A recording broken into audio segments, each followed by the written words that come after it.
तो ठाकुर जी एक साधु का रूप बना करके आ गए और आकर के चोखा मेला जी के माता पिता से कहने लगे हमें कुछ पवा दो। उनके माता पिता ने विचार किया इतने सारे आम हैं हमारे पास, 2-3 इनको पवा देते हैं, बाकियों का भोग लगा देंगे ठाकुर जी को। और कोई मांगता तो वो आम उच्छिष्ट हो जाते, लेकिन एक साधु मांग रहा है तो इसलिए इस आम को ठाकुर जी स्वीकार कर लेंगे। और उन्होंने एक आम दिया। ठाकुर जी क्या करें पता है, साधु के रूप में आए, पूरे नहीं पाते, थोड़ा थोड़ा ऐसे पाते हैं, थोड़े थोड़े चौंकते हैं और फिर उसको जो माता जी थी उनकी गोद में डाल देते हैं। फिर कहते दूसरा दो, दूसरा दो, दूसरा आम लेते हैं, फिर उसको लेते हैं, फिर उनकी झोली में डाल देते हैं। तीसरा, अब बेचारे आजकल के तो थे नहीं जो टोक दें, आजकल के लोग तो बड़े विचित्र हैं ना, उस समय के थे तो कुछ बोले नहीं, एक के बाद एक मांगते जाएं, थोड़ा थोड़ा चखें और उनकी झोली में डालते जाएं। ऐसे कर करके ठाकुर जी ने सबरे आम खा लिए जितने थे, एक भी नहीं छोड़ा पंडरीनाथ जी के लिए। तो पंडरीनाथ ही आए साधु के रूप में। बेचारे अंतिम आम देख करके एक दूसरे के मुख देखने लगे, पति पत्नी बोले देवी ऐसे ही मान लो कि पंडरीनाथ नहीं पाए हैं, अब तो हो गया, अब क्या भोग लगेगा ठाकुर जी को। और साधु सबरे आम पक रहा, हाँ भैया बढ़िया आनंद आ गया, अब तुम लोग जो क्रिया में जा रहे हो चले जाओ। और झूठे आम, चुखे हुए आम उनकी पत्नी की झोली में डाल दी। और ऐसा कहकर के महात्मा तो वहां से ऐसे चलते बने जैसे कोई उनकी ट्रेन छूट रही हो, तुरंत चले गए। ठाकुर जी थे खड़े होते ही बनाए। दोनों पति पत्नी सोचने लगे अब खाली हाथ जाएं ठाकुर जी के पास, कोई बात नहीं, ऐसे ही मान लेते हैं कि ठाकुर जी आके पाके चले गए। चलो देवी अब ये झोला का क्या करोगी, इसको कहीं पधरा दो, तो सब उच्छिष्ट हो गए। पति उठ करके चलने लगे, पत्नी उठी झोला कहीं रखने के लिए बढ़ी आगे, तभी उन्होंने कहा खोल के एक बार दृष्टि तो कर लूं। जैसे ही खोल करके देखा तो वहां आम की गुठली और छिलका तो गायब, एक नन्हा सा बालक था उसमें झोली के भीतर। और पत्नी इतना घबरा गई, बोले अब क्या करूं। पति दूर निकल गए थे, बोले पता नहीं ये बालक कहां से आया, ये कैसे आया, क्या हुआ। समझ गए कि ये निश्चित ही श्री ठाकुर जी ने कृपा करके दिया है। और उस बालक को वहीं नदी के तट पर छोड़ करके और प्रणाम करके वहां से चली गई। क्यों समाज को क्या बताऊंगी कहां से आया ये बालक। सब लोगों की तो दृष्टि होती है ना, परिवार के घर के सब लोग देखते हैं भाई, 9 महीना पहले ही सबको खबर चल जाती है, फिर सबको पता होता है कौन सा महीना चल रहा है, क्या हो रहा है क्या नहीं हो रहा। रिश्तेदारों का काम क्या, यही तो करते रहते हैं वो। अब ये इनकी पत्नी सोची किसी ने सुना नहीं आज तक कि मैं गर्भवती थी, ना मेरा 9 महीने का कोई समय ऐसा निकला, अचानक बालक लेके जाऊं तो कहीं जीवन पर्यंत मुझे भी सुनना पड़ेगा, इस बालक को भी पता नहीं कोई स्वीकार अस्वीकार कर दे, इसलिए वहीं छोड़ के चली गई। क्योंकि ठाकुर जी ने आम को चोखा और उनकी पत्नी की गोद में मेला मतलब दे दिया, इसीलिए उस बालक का नाम पड़ा चोखा मेला। तभी एक सामान्य परिवार के दंपति वहीं नदी के तट पर आए हुए थे, उनके कोई संतान नहीं थी। स्नान करके ठाकुर जी से नित्य कहते थे कि हमें बालक की प्राप्ति हो जाए जो ठाकुर जी का परम भक्त हो। तभी उन्होंने देखा कि एक बालक की रोने की आवाज आई, दौड़ करके जाके देखे तो नन्हा सा बालक वो वहां था। मानो पंडरीनाथ भगवान ने ही कृपा करके अपना। अब ये अयोनिज का मतलब क्या होता है, ये माता पिता से जन्मे नहीं है, ये ठाकुर जी से प्रकट हुए हैं। ऐसे कई भक्त हुए हैं जिनका जन्म नहीं हुआ, जो ठाकुर जी की कृपा से ही आए हैं। हमारे श्री हनुमान जी महाराज वे भी अयोनिज हैं, ठाकुर जी की कृपा से ही पधारे हैं। परसों हनुमान जयंती है और परसों हम कथा में हनुमान चरित्र ही सुनाएंगे, संपूर्ण श्री हनुमान जी का ही चरित्र कहेंगे, उनके जन्म की पूरी कथा सुनाएंगे जैसी यथामति होगी परसों, क्योंकि भक्तराज तो श्री हनुमान जी हैं।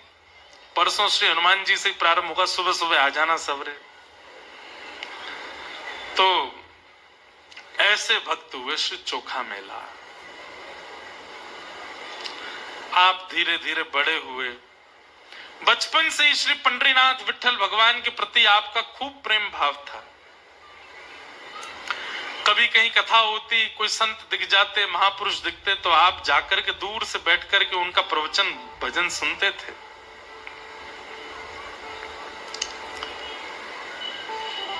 एक दिन आपको कुछ धन की प्राप्ति हुई तो आपके मन में भाव आया कि मैं पंढरपुर जाऊं और कुछ सामग्री ठाकुर जी को निवेदित करके आऊं।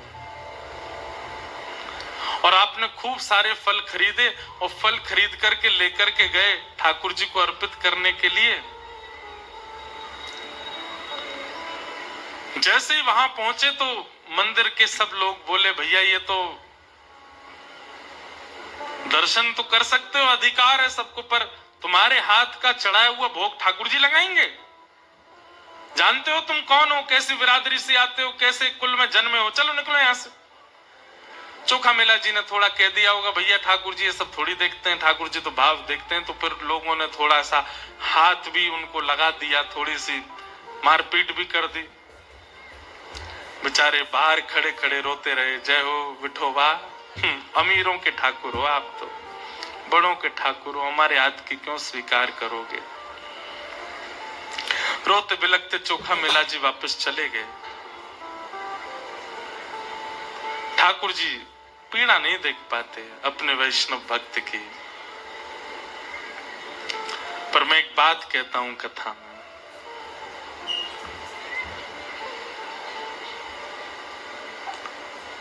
देता है कन्हाई जिसे प्रेम की दशा, देता है कन्हाई जिसे प्रेम की दशा, सब विधि उसकी लेता है परीक्षा। ओ सब विधि उसकी लेता है परीक्षा, कभी निकट बुलाए, कभी निकट बुलाए, कभी दूरियां बढ़ाए, कभी दूरियां बढ़ाए, छलिया हाथ नहीं आए, छलिया हाथ नहीं आए, हमें श्याम ना मिला, हमें श्याम ना मिला, हमें श्याम ना मिला, हमें श्याम ना भैया आप जाते हैं और आपको अति सहज में श्री पंडरीनाथ भगवान मिल जाते हैं। ना कोई परिश्रम, ना कोई परीक्षा, ना कोई पीड़ा। आपने मन बनाया और तुरंत पहुंच गए पंढरपुर।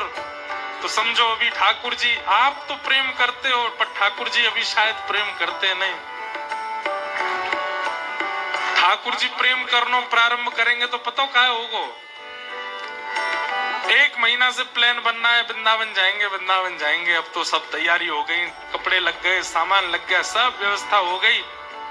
और जैसे ही वृंदावन आने में केवल 3 दिन का समय रहा, वृंदावन जाने की तिथि आ गई। 3 दिन पहले ही कुछ ऐसा होगा कि नहीं जा पा रहे, नहीं बन पा रहा कोई कार्यक्रम। व्याकुल हो जाओगे, व्यथित हो जाओगे, परेशान हो जाओगे, क्या करें। तब भी हाथ पैर मार करके कुछ योजना बनाओगे कि कैसे भी हम चले जाएं। पैसा ज्यादा खर्च करके होगे, पता चलेगी उस दिन फ्लाइट ही नहीं है। और हाथ पैर खर्च करके कुछ योजना बनाओगे, कहीं और से कुछ करके योजना कैसे भी जाएं। अरे महाराज कहां तक कहें, ट्रेन का इंजन खराब हो जाएगा लेकिन जा नहीं पाओगे। इस प्रकार से इतना परेशान कर दें कि बस व्याकुल हृदय कहने लगे, हे श्याम सुंदर क्यों कर रहे हैं आप। और तब सब जगह प्रयास करके हार जाओगे, बैठ जाओगे, नहीं जा पाओगे वृंदावन। तब समझना ठाकुर जी प्रीति प्रेम करते तभी इतनी परीक्षा ले रहे हैं। सहजता में मन बनाया और पहुंच गए अपने गुरु घर, पहुंच गए वृंदावन, पहुंच गए पंढरपुर और बड़े आराम से दर्शन करके तुरंत लौट भी आए। तो समझना आप एक तरफा प्रेम में हो, आप करते हो, ठाकुर जी नहीं करते। ठाकुर जी करेंगे तो इतनी सहजता से दर्शन देंगे नहीं, बहुत छेड़ेंगे आपको रास्ते में, और तब मुख से यही निकलेगा, हे सुन राधिका दुलारी, सुन राधिका दुलारी, तेरे द्वार का भिखारी, तेरे द्वार का भिखारी, तेरे श्याम का पुजारी, पीड़ा है हमारी, हमें श्याम ना मिला, हमें श्याम ना मिला, हमें श्याम ना मिला, हमें शबना बोल वृषभानु दुलारी की।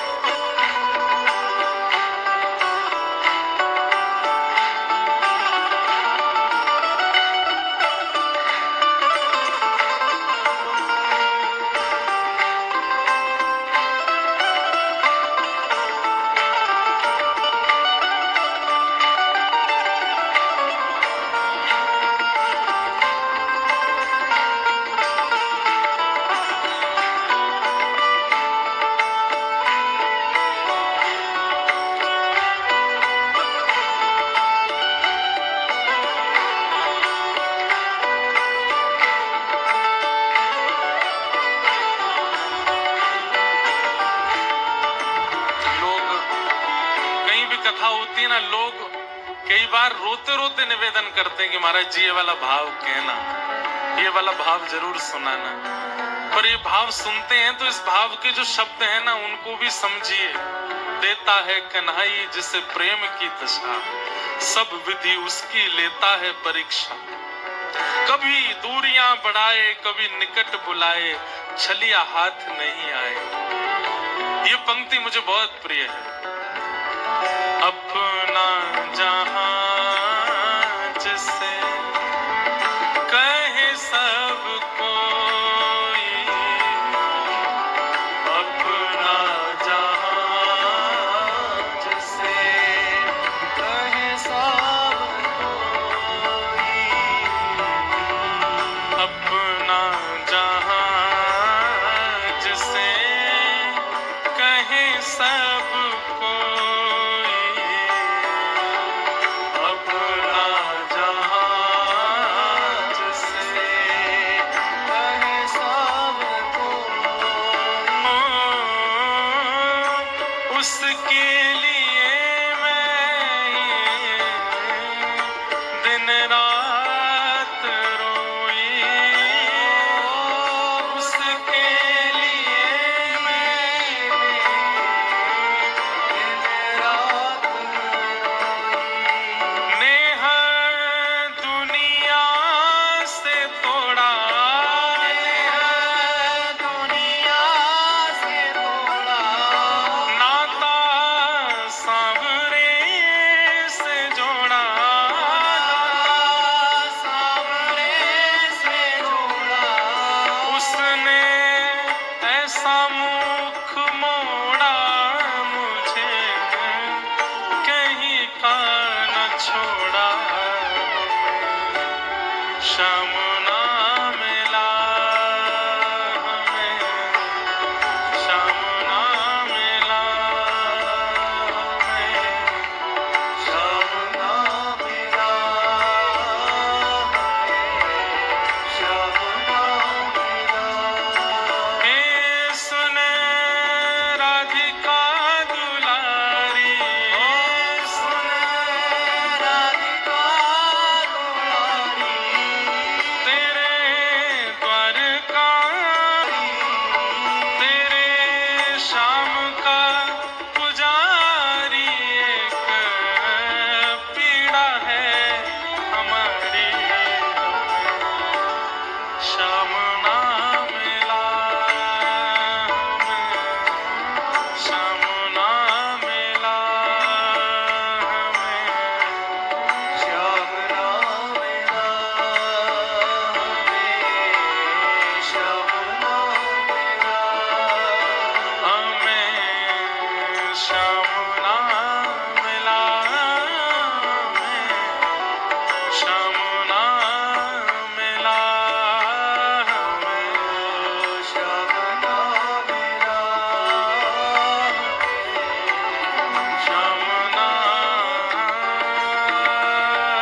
मेला सामने खड़े हैं और सब उन्हें भगा रहे हैं वहां से। उनके द्वारा लाए गए जो फल थे उनको कुचल दिया, बाहर फेंक दिया। बोले ये ठाकुर जी स्वीकार नहीं करेंगे, तेरे हाथ की छुपी वस्तु ठाकुर जी को जाएगी कोई, चल जा यहां से।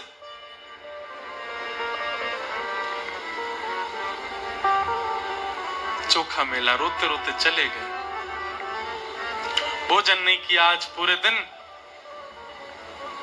शरीर में कई घाव हो गए थे चोखा मेला जी के, और सोचने लगे, हे पंडरीनाथ, आप केवल श्रेष्ठ जाति वालों के ही हो, आप केवल धनवानों के ही हो, हमारे नहीं हो। मन में कई प्रकार की भावनाएं उत्पन्न होने लगी। ठाकुर जी व्याकुल हो गए और अर्धरात्रि का समय चोखा मेला अपने घर के बाहर पेड़ के नीचे बैठे थे। इतने में कस्तूरी की बढ़िया सुगंधी आने लगी, छम छम आवाज आने लगी और सुंदर तेज पुंज जैसा दूर से दिखाई देने लगा। चोखा मेला बोले, ये कैसा अद्भुत दृश्य दिख रहा है। और तभी देखते हैं कि महाराज सिर पर सुंदर मुकुट विराजमान, कानों में मकराकृत कुंडल, अपने कमर पर हाथ धारण किए हुए, चलते हुए बढ़िया ललित त्रिभंगी चाल से चलते हुए साक्षात श्री विठ्ठल भगवान पंडरीनाथ चोखा मेला के सामने आ रहे हैं।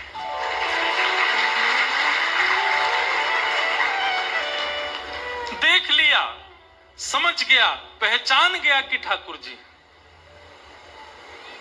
पर जैसे एक प्रेम में स्वभाव होता है ना कि प्रेमी पहले कुछ गलत करके फिर मनाने आता है तो दूसरा प्रेमी रूठ के और बैठ जाता है। चोखा मेला ऐसे बैठ गए, देखे ही नहीं रहे ठाकुर जी को। ठाकुर जी बोले, चोखा, पहली बार अपना नाम ठाकुर जी के मुख से सुना है, रोंगटे खड़े होने लगे, मन में आनंद हो रहा है पर रूठ के बैठे। मैं कहा करता हूं बंधुओं, जहां प्रेम बहुत किया गया हो वहां रूठना, गुस्सा करना, लड़ना, झगड़ना, थोड़ी नोक झोंक करना ये अधिकार में आ जाता है।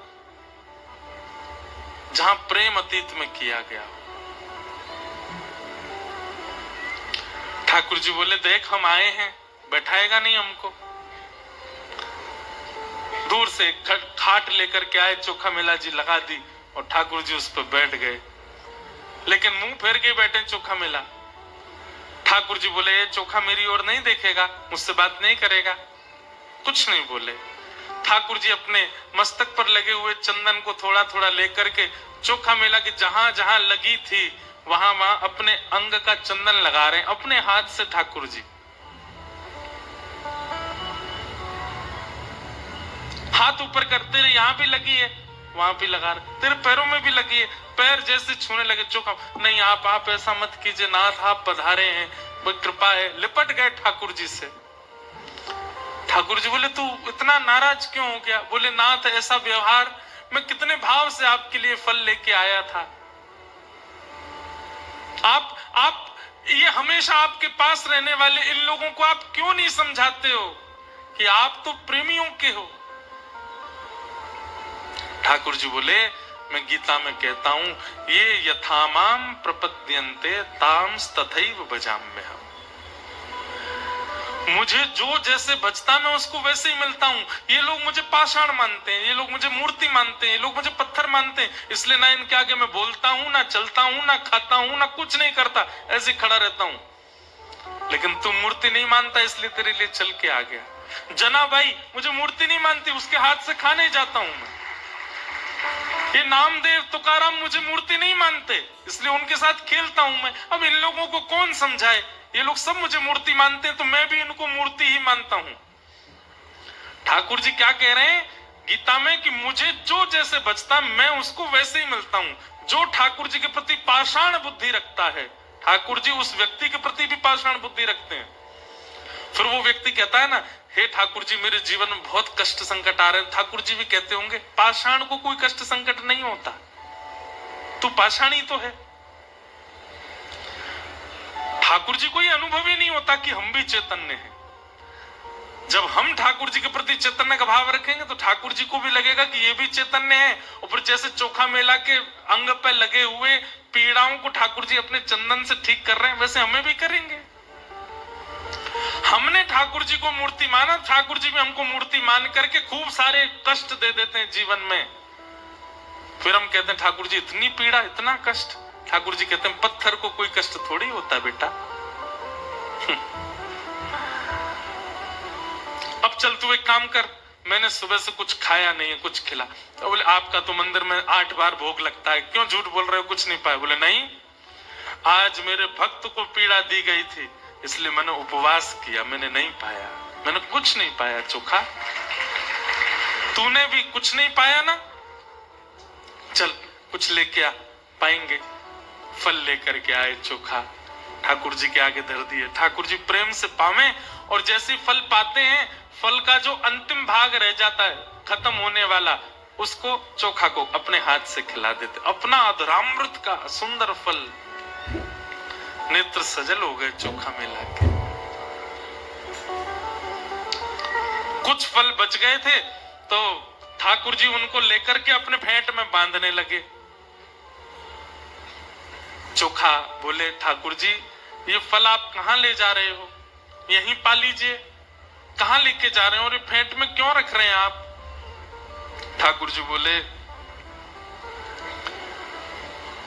मैंने उपवास किया तो मेरी गृहिणी रुक्मणी ने भी उपवास किया है, वो भी बेचारी भूखी बैठी है, ये ले जाऊंगा उसको जाके खिला दूंगा, वो भी खा लेगी प्रेम से। और मैं जिस दिन उपवास करता हूं उस दिन गरुण जी, उस दिन नारद जी, उस दिन रुक्मणी, उस दिन सब उपवास करते हैं। जो जो मेरे साथ मंदिर में, सबका उपवास हो जाता है, क्योंकि ठाकुर जी के भोग लगने के बाद ही सब पाते हैं। और ठाकुर जी भोग सबको कहूंगा देखो चोखा के खेत के बढ़िया बढ़िया फल है, खाओ। और ये सब एक रुक्मणी खाएगी, गरुण जी खाएंगे, नारद जी खाएंगे, और सब लोग प्रेम से पाएंगे। और बढ़िया सुंदर चोखा को सुख देकर के श्री ठाकुर जी वापस चले गए। प्रातः काल काकड़ा आरती का समय हुआ, जैसे ही मंदिर खोले गए और मंदिर खोल करके देखा तो ठाकुर जी का फेंट इतना बड़ा हुआ था। पुजारियों ने कहा ये क्या रखा है? जैसे फेंट खोल करके देखा तो सारे फल रखे थे, और ये वही फल थे जो चोखा लेकर के आया था ठाकुर जी को भोग लगाने। तो जिन पुजारी जी ने फल फेंक दिए थे वही काकड़ा आरती करने गए, उन्होंने जैसे ठाकुर जी की फेंट खोल के देखी वही फल जो फेंक दिए गए थे वही फल रखे थे फेंट में। अब उनके मन में किंचित भी ऐसा भाव नहीं आया कि ठाकुर जी रात में चोखा के पास गए होंगे, या जो फल मैंने फेंक दिए थे वो ठाकुर जी के पास कैसे आ गए। उनके मन में ये भाव आया कि चोखा माना नहीं, जिद करके और कहीं से आकर के ठाकुर जी को फल दे गया है, जबरदस्ती भोग लगा गया है। बार बार मना करने पर भी जिद्दी चोखा मिला, आकर के अपने फल ठाकुर जी को चढ़ा के गया है। और पूरी मंदिर कमेटी और सब लोगों को इकट्ठा करके कहा कि ये चोखा ने ऐसा ऐसा किया है। मतलब किसी के मन में पॉजिटिव बात नहीं आई, नेगेटिव आई। ये भी कलयुग का प्रभाव है कि परिस्थिति आपके जीवन में सकारात्मक भावना प्रकट नहीं करती है, नकारात्मक सोच। चलते चलते गिर गए तो क्या सोच रहे हैं? टेढ़ी टेढ़ी नजर से देख रहा था मेरे को वो, इसीलिए गिर गया मैं। उस पर कुछ हम लोग सकारात्मक नहीं सोचते। बहुत तेज भूख लगी थी लेकिन 2 रोटी खाते ही पेट भर गया, तीसरी रोटी अब मन नहीं हो रही, इच्छा नहीं हो रही।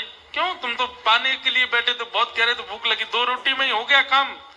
मुझे नजर लग गई है किसी की, अपने आप ही सोच लेते हैं। काम कोई बिगड़ने लग जाता है तो उसमें यह विचार नहीं करते निश्चित मेरा प्रारब्ध होगा, उसमें भी ढूंढते हैं किसकी बुरी नजर है, किसने टोटका किया, किसी ने बांध दिया, किसी ने हमारी बुद्धि को ऐसा कर दिया, मुझे डिप्रेशन हो गया है, मुझे दवाइयां चाहिए, मुझे। हमेशा हम नकारात्मक ही सोचते हैं। वैष्णव का स्वभाव होता है वो हर स्थिति में ठाकुर जी का ही भाव रखता है। चलते चलते गिर जाए, मोच पड़ जाए तो मानो उसमें भी ये सोचता है ठाकुर जी आप शायद ये चाह रहे हैं मैं बहुत घूमता रहता हूँ, कुछ दिन आराम करूं, इसीलिए मोच लगवा रहे हो पैरों में। ठाकुर जी किसी प्रिय को दूर कर रहे हैं, अच्छा तो इसका मतलब आपने आगे देख लिया होगा ये अच्छा नहीं होगा मेरे जीवन में, इसलिए दूर कर रहे हो। ठाकुर जी कमाई कम कर रहे हो, शायद आप चाहते हैं कि मैं बहुत खा रहा हूं, बहुत आनंद कर रहा हूं, थोड़ा मैं तप करूं, इसीलिए ऐसा कर रहे हो। इस प्रकार की भावना आती है अगर वैष्णव हो, और वैष्णव नहीं होता तो वो उल्टा ही सोचता है हर चीज में। सबने सोचा चोखा मेला आकर के जबरदस्ती ठाकुर जी को फल दे गया है और मूर्ति स्पर्श करके गया, जबकि उसको मना किया था। कल तो बेचारे को मंदिर में पीट दिया, आज सब उसके गांव गए और गांव में जाकर के घर से निकाल करके पीटा कि तू कैसे आया मंदिर में और तूने कहां से चाबी बनवाई, तू ताला खोल के भीतर गया, ठाकुर जी पर फल चढ़ा करके आया, तूने स्पर्श किया उनका।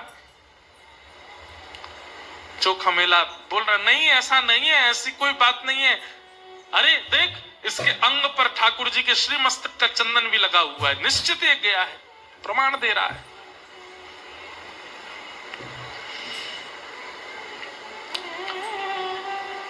बेचारे चोखा मेला की स्थिति दयनीय कर दी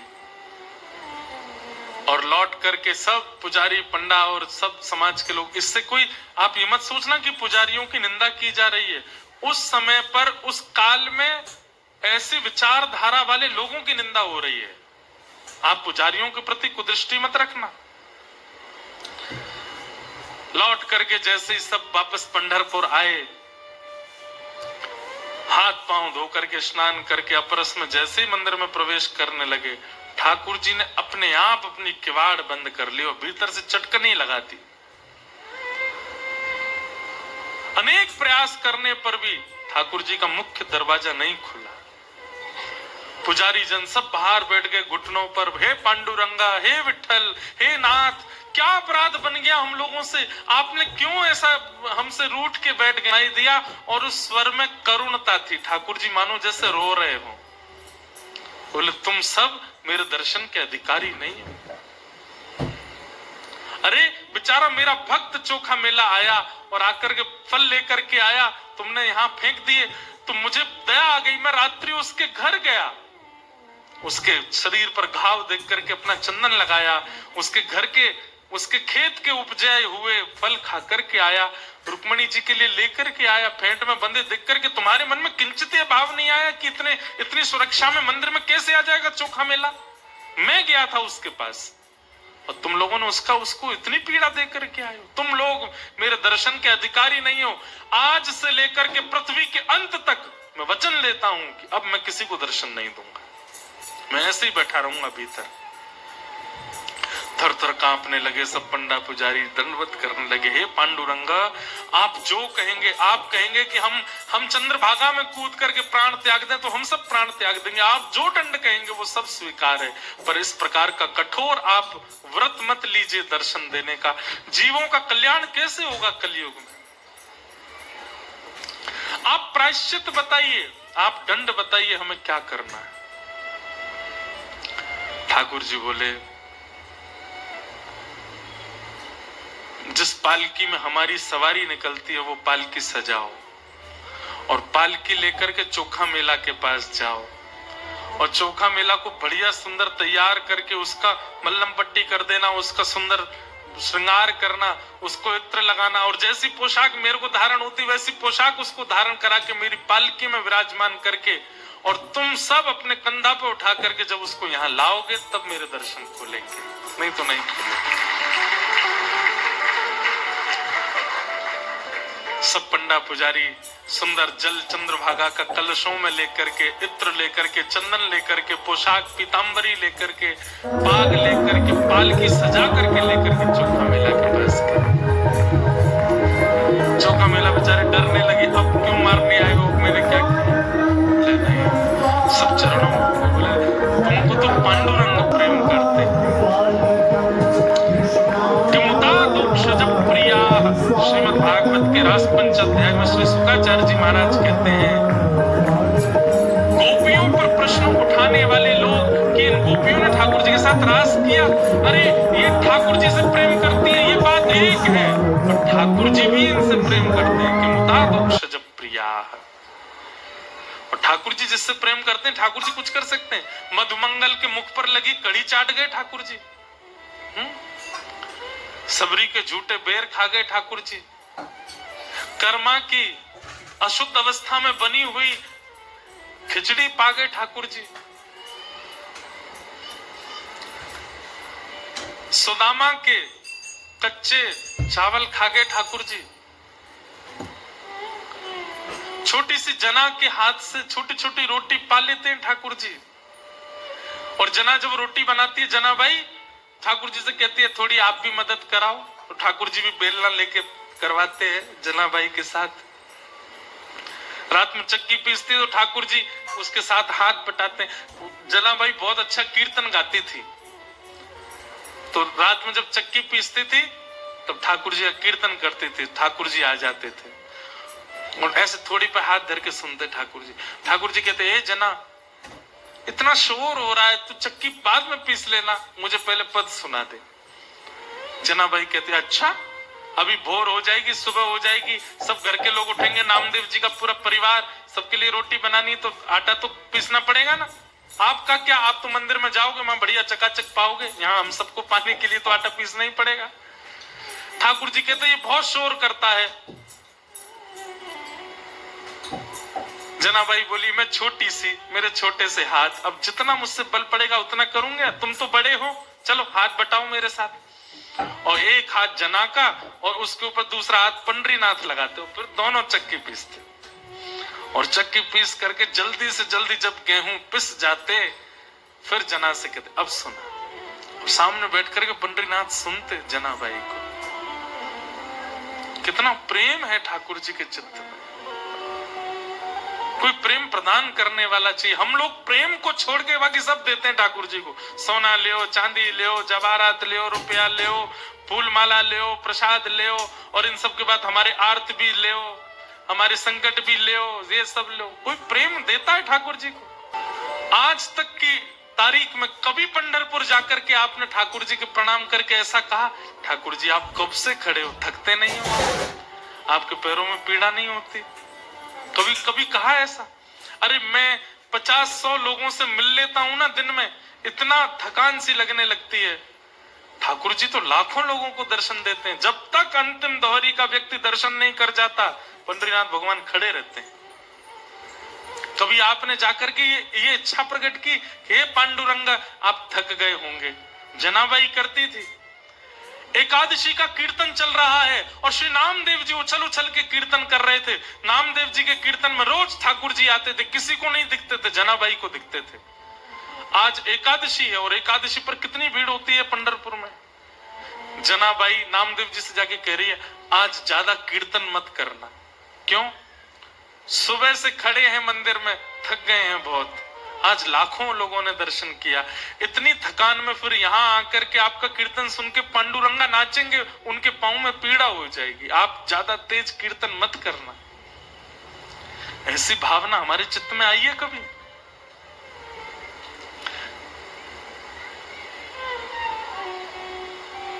हम भक्त चरित्र क्यों सुन रहे हैं? टाइम पास नहीं कर रहे हैं हम। ऐसा प्रेम जैसा तुकाराम जी के चित्त में, जनाबाई के चित्त में, सूरदास गोविंद दास के चित्त में, वैसा एक छींट हमारे चित्त पर पड़ जाए ठाकुर जी के लिए, वैसा प्रेम प्रकट हो जाए।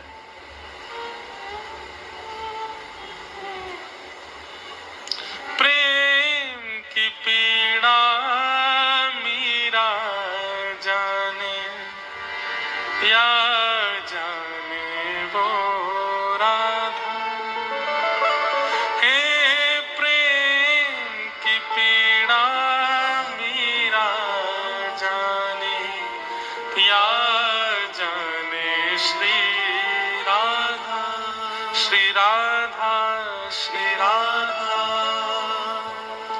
राधा राधा कह ले प्राणी, कट जाएगी बाधा, ओ प्रेम की पीड़ा मीरा जाने या जाने श्री राधा, श्री राधा, श्री राधा।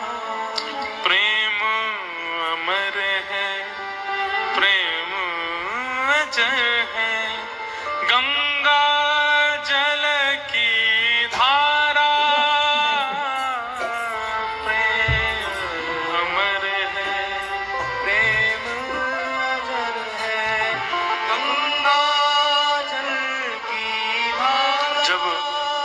बहुत छोटा था तो स्कूल जाता था, स्कूल से आता था तो पूज्य रमेश भाई ओझा जी की कथा सुनता था और वे इस पद को गाते थे और पूरे दिन यही पद ही सुनता रहता था बाल्यकाल में।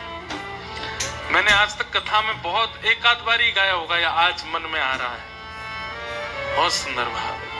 प्रेम अजर है, प्रेम अमर है, गंगा जल की धारा, प्रेम अजर है, प्रेम अमर है, गंगा जल की प्रेम कैसा था? धारा। प्रेम से ऊंची नहीं ऊंचाई, प्रेम हरि को है प्यारा।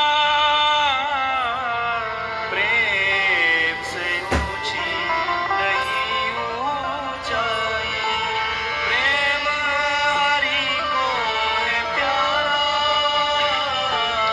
प्रेम नहीं बिन भाव के जीवन, ये जीवन है आधार।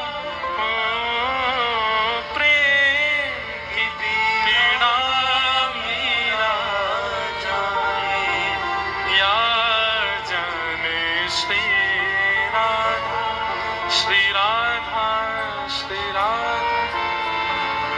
प्रेम त्याग है, प्रेम समर्पण, प्रेम भक्ति है पूजा। प्रेम त्याग है, प्रेम समर्पण, प्रेम भक्ति है। प्रेम में तन मन भक्ति में हो, ऐसा प्रेम न दूजा। प्रेम में भक्ति में हो, ऐसा प्रेम न दूजा। मीरा दासी गिरधर प्रभुवर, ऐसा प्रेम अगाधा। ओ प्रेम की पीड़ा मीरा जाने याद जाने। श्री राधा, श्री राधा। प्रेम हम इसको छोड़ के सब देते हैं ठाकुर जी को। कभी चिंता होती है हमारे चित्त में? नहीं होती। हमें लगता है ये तो परमात्मा है, इनको क्या पीड़ा होती होगी। पीड़ा होती नहीं है ठाकुर जी को, पर प्रेम जिसके चित्त में होता है। अब बेटा भले कलेक्टर बन जाए, बेटा भले प्रधानमंत्री बन जाए, उसको सारी सुख सुविधाएं हैं, लेकिन फिर भी माँ बोलती तो है ना, तू ठीक तो है, कोई दिक्कत तो नहीं। जब सब सुख सुविधा है तो फिर क्यों पूछती हो? क्योंकि प्रेम है। हम पूछते हैं कभी पंडरीनाथ से? हम तो भैया जाके खूब पूछें, लाला ब्रज ते इतनी दूर आए करके यहाँ महाराष्ट्र की भूमि में ऐसे ठाड़े हो, सब ठीक है? पुजारी जी प्रेम ते आपको भोग लगा में। हम जगन्नाथपुरी जाते हैं, वहां भी पूछते हैं, श्री द्वारिका जाते, और ये कोई बचपन से नहीं, कथा कहते कहते ये भाव आ गया चित्त में कि ठाकुर जी का जहां जहां दर्शन करने जाते हैं वहां पूछते हैं, लाल जी आप प्रसन्न होना, आप राजी होना, सदा राजी रहो, सदा खुश रहो, ऐसे ही आनंद करते रहो। अरे भैया दुनिया के लोग आशीर्वाद लेके आते हैं, ब्रजवासी तो लाला को आशीर्वाद दे के आवे। लाला तू ऐसे ही आनंद करते रही हो। हमारे ब्रज में होली हो, दिवाली हो, आशीष का पद गाया जाता है, ठाकुर जी को आशीर्वाद देते हैं, चिरजीवो गोपाल। लाला तुम ऐसे ही आनंद करते रहो। हमारे लाला को खूब यश बढ़े, खूब कीर्ति बढ़े, खूब नाम बढ़े। ऐसे ही लाला हमारो पूरे महाराष्ट्र में ऐसे ही ध्वजा फहरा तो रहे अपनी, ऐसा आशीष दे के हमें। प्रेम में ये सब संभव है, और जहां प्रेम नहीं है वहां ये सब नहीं है। चोखा मेला को तैयार करके पालकी में विराजमान करके जैसे ही ठाकुर जी के सन्मुख लेकर के आए, चोखा मेला के आते ही ठाकुर जी ने अपने आप अपने द्वार खोल दिए और सामने चोखा मेला खड़े हैं। ठाकुर जी प्रेम से प्रसन्न होकर के दर्शन दे रहे हैं। नामदेव जी महाराज इस छवि का दर्शन कर रहे थे। चोखा मेला रथ अपनी पालकी से उतर के दौड़ करके गए ठाकुर जी को जैसे अंक में भरा, भगवान प्रतिमा से प्रत्यक्ष हो गए और प्रत्यक्ष होकर के चोखा मेला को अपने हृदय से लगा लिया। आज भी उनकी समाधि वहां ठाकुर जी के बिल्कुल मंदिर के द्वार के सामने ही बनी हुई है। और कहते हैं आज भी ठाकुर जी की पालकी जाती है उनके गांव। ठाकुर पूरी दुनिया में भक्त आते हैं ठाकुर जी के पास, और ठाकुर जी जाते हैं भक्त से मिलने। ऐसे हमारे श्री पांडुरंग, ऐसे हमारे श्री ठाकुर जी बड़े प्रेम और भाव से विराज रहे हैं, आनंद करा रहे हैं। इस प्रकार आज गोविंद दास, गोविंद स्वामी, जन कौन कौन के चरित्र हमने एक साथ ही सुना दी। खिचड़ी बना के पवाई आज तो। खिचड़ी में मटर भी थी, आलू भी थे और क्या कहते हैं धनिया पुदीना सब डाल दिया। तो सबके भाव से आप सबको खूब प्रेम से जो जो भाव लग रहा है सुना रहे हैं। कल कुछ ब्रज के भक्तों के भाव सुनाएंगे और परसों श्री हनुमान जी महाराज का मंगल चरित्र सुनाएंगे। परसों हनुमान जन्मोत्सव में सुबह सुबह आप सब लोग बढ़िया नहा धो के तिलक लगा करके जल्दी आ जाना और आकर के सुबह विराजमान होकर मंगलमयी हनुमान जी का चरित्र श्रवण कीजिएगा। कल कथा का समय वही है, पर कल ठाकुर जी का जो मिलने का समय है, गिरधर लाल जी के दर्शन का जो सुबह 11:30 बजे का समय था, अब वो समय शाम 4 बजे का है। एड्रेस हमने कल बताया था, बाकी एड्रेस आप जो जिनको नहीं पता हो उनको अभी कथा विश्रांति में बता दिया जाएगा। आप सब लोग समय से पधारिएगा। खूब आनंद के साथ सबको जय श्री कृष्ण, जय श्री कृष्ण, जय सिया राम, जय सिया राम, जय जय श्री राधे। जय श्री राधे। हम एक भाव कहते हैं कि हमारे पंडरीनाथ भगवान ऐसे खड़े हैं और हम आज पंढरपुर जा रहे हैं। आज हम जाके ठाकुर जी को थोड़ा चिढ़ा के आएंगे। ठाकुर जी से बोलेंगे करके इशारों बुलाए गई रे, करके इशारों बुलाए गई रे, करके इशारों बुलाए गई रे, करके इशारों बुलाए गई रे, बरसाने की छोरी राधा गोरी गोरी, बरसाने की छोरी राधा गोरी गोरी। यहाँ पंडरीनाथ भगवान को तो विदर्भ की छोरी बुलाती हैं श्री रुक्मणी जी, और ये रुक्मणी जी के साथ ही रहते हैं। पर हम जाकर के आज ने चढ़ाए आएंगे ठाकुर जी को कि हे लाला, अब किशोरी जी बरसाने बुला रही हैं, चलो। हाँ जो कान्हा मेरो काम न जाने, जो कान्हा मेरो काम न जाने, जो कान्हा मेरो काम न जाने, जो कान्हा मेरो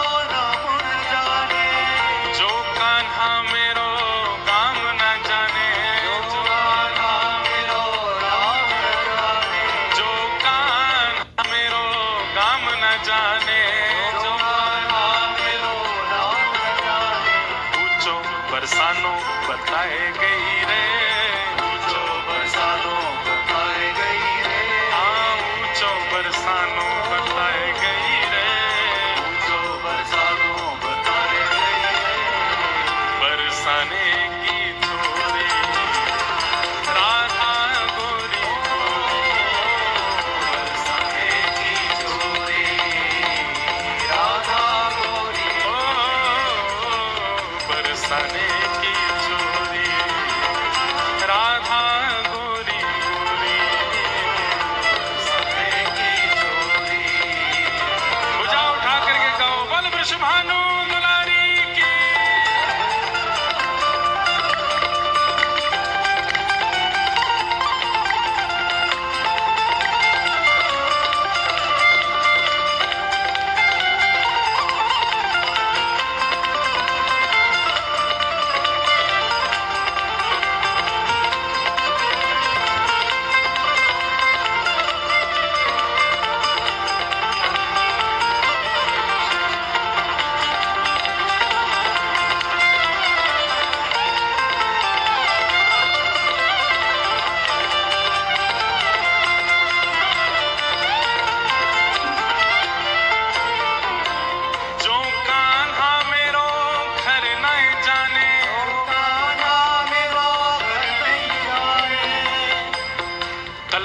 बात कह रहे थे ना, जो ताली नहीं बजाएगा और गाएगा नहीं, कहा होगा वाक्य संग सोच लो।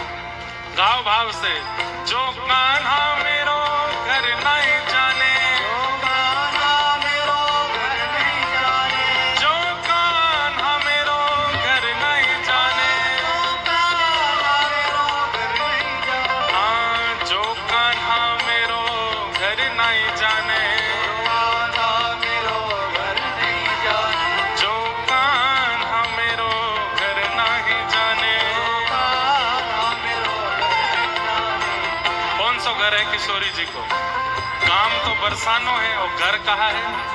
ऊंची अटारी बताए गई रे, ऊंची अटारी बताए गई रे, हाँ ऊंची हवेली बताए गई रे, ऊंची अटारी बताए गई रे। कौन? बरसाने की चोरी, राधा गोरी, बरसाने की चोरी, राधा गोरी, बरसाने की चोरी, राधा गोरी, बरसाने की चोरी, राधा गोरी, जो कान्हा मेरो नाम न जाने, कान्हा मेरो नाम न जाने, जो कान्हा मेरो नाम न जाने, कान्हा मेरो नाम न जाने, जो कान्हा मेरो नाम न जाने, जो कान्हा मेरो नाम न जाने, जो कान्हा मेरो नाम न जाने। कान्हा मेरो नाम न जाने, राधा रंगीली बताए गई रे, राधा रंगीली बताए गई, ओ राधा रंगीली बताए गई रे, राधा रंगीली बताए गई, कौन? बरसाने की चोरी, राधा गोरी, बरसाने की चोरी, राधा गोरी, ओ बरसाने की चोरी, राधा गोरी, बरसाने की चोरी, राधा गोरी, ए सब सखियन में श्याम, सखियन में राधा जो प्यारी, सब सखियन में राधा ओ मेरी श्यामा जो प्यारी, श्यामा जो प्यारी, राधा जो प्यारी, राधा जो प्यारी, वृषभानु दुलारी, भानु दुलारी, बरसाने वाली, बरसाने वाली, सब सखियन में श्यामा जो प्यारी, सब सखियन में श्यामा जो प्यारी, हाँ सब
वरदा हरि विठ्ठल, श्री ज्ञानदेव तुकाराम, श्री पंडरीनाथ भगवान की जय। जय श्री राम, जय जय श्री राम, जय जय श्री राम। पूछरी के लौटा की प्यारे, क्या बात है बंसी वारे, शाबाश। सबको जय श्री कृष्ण, जय सिया राम।